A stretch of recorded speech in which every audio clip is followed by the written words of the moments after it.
What's going on, guys? In this video, we are going to talk about high performers. What is a high performer?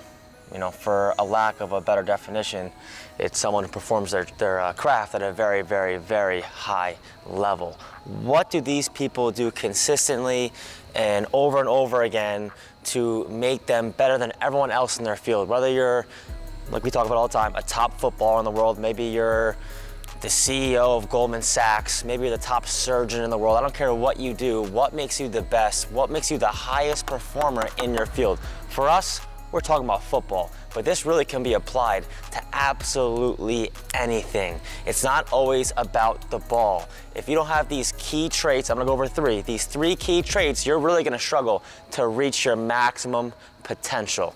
So, first trait of a high performer. I'm gonna talk about, sorry for blocking you, left-handed. We're gonna go consistency. Hopefully I spelled that right. Consistency, I think so. All good if I didn't. Consistency, that's our first trait, right? Consistency.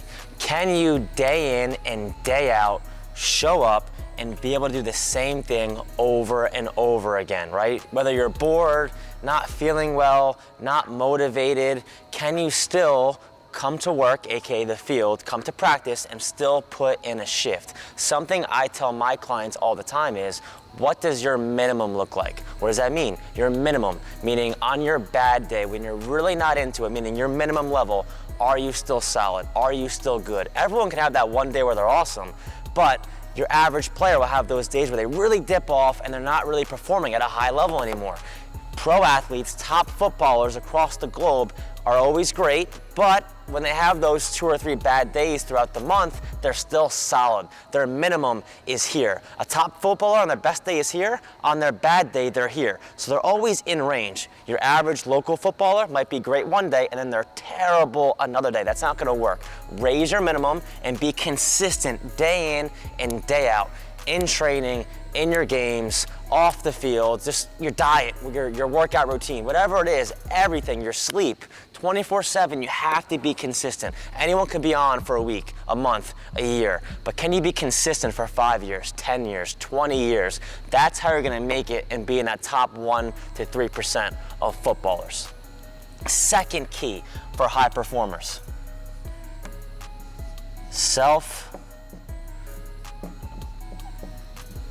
accountability.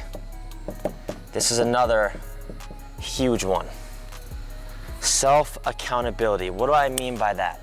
My point is, you need to hold yourself to such a high standard, meaning you don't need anyone else to tell you what's good, what's bad. You inside your own head can hold yourself accountable. You know if you're messing up, you'll call yourself out. You know if you're doing great, you'll give yourself a compliment. You're holding yourself accountable 24/7. A good example of this is, say you're at the wall or at the rebounder. I show you all these drills, right? What do you look like when no one's around? Do you look different when you're alone versus when someone's watching you? If that's the case, you're never gonna make it at the highest level. An example I use all the time, like I said, if you're at the wall doing your thing, and all of a sudden, I don't know, Pep Guardiola shows up and stands next to you and says, I'm gonna watch your next 5 minutes of your technical session. Do you get faster all of a sudden? If that's the case, you're cutting yourself short. For 95% of the people, that's probably the case. I can't blame you. If Pep or Kevin De Bruyne or Ronaldo or Messi showed up and started watching you, you'd probably start playing better. You have to figure out where you can play at that high level 24/7 when you're by yourself. If you can figure that in, that's a huge cheat code. It's not easy because there's not a lot of glamour in it, but if you can hold yourself accountable when you're home, when you're on the field, when you're training, all the time when you're by yourself, that's gonna be a huge advantage for you. So self-accountability is the second trait of high performers. Now, these two kind of go hand in hand, meaning, it's all about hard work. There's no real talent here. This is just consistency, self-accountability. You don't have to be talented. Just be motivated, be disciplined, and work hard. Unfortunately, that's why life is so tough. You don't get success just from working hard. It'll give you a chance, but you're not gonna have any success with just these two. You need the third one. The third one doesn't really have to do with hard work. It's the big play. These two do feed this one. What do I mean by big play? Do you have the ability to make the big play? When you put all this work in on your own for months and months and years, doing the wall ball, doing your extra fitness, doing your weight room sessions, when that moment comes, whether it's in a game or maybe you're at a tryout or maybe you're on trial and it's that one person who really matters is watching you, can you put all that work you put in on your own and have it show up when you need it most? A lot of people sometimes struggle to put it together, right? When that one moment comes, literally if you make that play, that crazy pass or that crazy shot and you get that goal, your life is changed forever. If you get to that big moment and you don't show up on the day, that's why life isn't always fair. You put in the work, you did everything you're supposed to do, but in that moment you didn't have the mental capacity, you didn't have the ability to show up and make that big play. I don't want to say it's for nothing, you probably got a lot out of it, but you didn't reach your dream because you didn't make that big play. You have to be able to handle pressure, you have to have that knack. Even me, I don't play soccer anymore, I'm in business. But for me, once every 6 months, maybe less than that, or maybe I have a few times a year, I have a few moments where I might have a certain client coming in or a certain business opportunity, and if I fumble, I know I'm gonna take a year off my progress.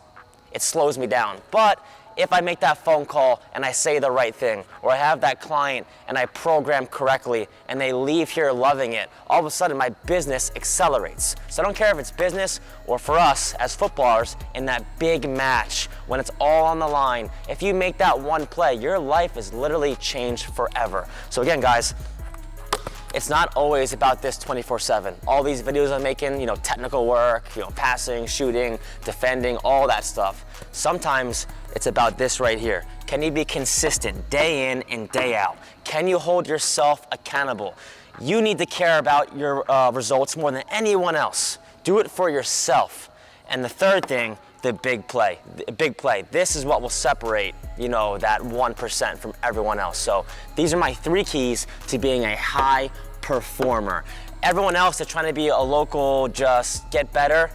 This will help you, but the technical work is really what you need. If you want to go from, playing for D3 to go playing for Duke, or go to the MLS, or go from the MLS to the EPL, you need this right here.